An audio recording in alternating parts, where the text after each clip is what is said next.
میں آج اب سب کو اس لیے اسی جگہ پہ اپنی حقیقی آزادی کی جنگ لڑنے کے لیے بلا رہا ہوں کیونکہ ہمارے اوپر ایک بیرونی سازش کے تحت اپنے غلاموں کو جو کہ پاکستان کے کرپٹ ترین لوگ ہیں ہمارے اوپر ان کو مسلط کیا جا رہا ہے۔ ہمارا ملک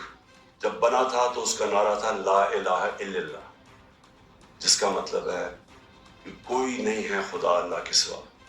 اس کے علاوہ ہم کسی کے سامنے نہیں جھکتے۔ میں سب کو آج دعوت دے رہا ہوں جمعرات کے جلسے ہر طبقے سے، ہر قسم کے لوگوں سے، چاہے وہ کسان ہو، چاہے وہ بزنس مین ہو، چاہے وہ سروس مین ہو، چاہے وہ اسٹوڈنٹس ہوں، چاہے وہ رکشے والے ہوں، چاہے وہ عام لوگ ہوں، چاہے وہ عورتیں ہوں، بچے ہوں، ہر وہ پاکستانی جو دیکھنا چاہتا ہے کہ خوددار اور خود مختار اور ایک آزاد پاکستان ہو، میں ان سب کو جمعرات کو دعوت دے رہا ہوں کہ آپ سب میرے ساتھ شامل ہوں اور ہم اس جد و جہد کا آغاز کریں۔ پاکستان زندہ باد۔